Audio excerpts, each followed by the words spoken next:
গত ৮ তারিখ অর্থাৎ বৃহস্পতিবার চলে গেছিলাম কলকাতায় উত্তম মঞ্চে ফকিরার লাইভ প্রোগ্রামে। বাড়ি থেকে বেরিয়ে বাইকে করে কাঁসাপাড়া স্টেশন যাচ্ছি। এই যে কাঁসাপাড়া স্টেশন ঢুকে গেছি,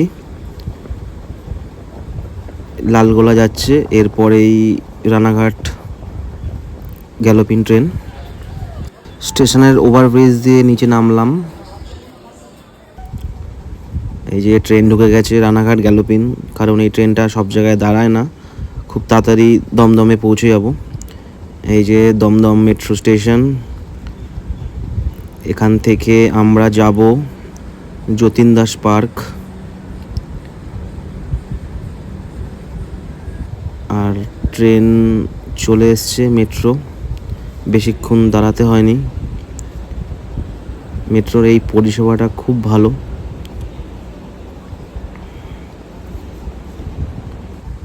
এই যে চলে আসলাম যতীন দাস পার্ক। এবার সামনে যাব ৫ নম্বর গেট দিয়ে বেরিয়ে বাদিকে উত্তম মঞ্চ। আর খুব খিদা পেয়েছিল, দুপুরবেলা বাড়িতে ভাত খেয়েছিলাম, তাই এত ভালো ভালো খাবার দেখে আমি ট্রাই করেছিলাম চিকেন পাস্তা, খুব রিজনেবল প্রাইসের মধ্যে ভালো খাবার। চলে আসলাম আমাদের ডেস্টিনেশনে উত্তম মঞ্চ। এই যে উত্তম মঞ্চ, এটা বিজুদার জন্য একক ফকিরা টিকিট হাতে পেলাম। এই যে টিকিট হাতে পাওয়ার পর লাইনে দাঁড়িয়ে ওই গেট থেকে এন্ট্রি হচ্ছে। আর এটা উত্তম মঞ্চের ভেতরের অ্যাম্বিয়েন্সটা বেশ ভালো, আর ভেতরে এসি আছে, কোনো অসুবিধা নেই গরমের। এখনই প্রোগ্রাম শুরু হবে, আর বন্ধুরা আপনাদের জন্য কিছু গান তুলে ধরলাম। সহজ মানুষ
আজকের প্রোগ্রাম শেষ, ফেরার পালা। আপনারা জানাবেন কেমন লাগলো প্রোগ্রামটা। এই চলে আসলো কাঁচরাপাড়া স্টেশন, আমাদের লাস্ট ডেস্টিনেশন।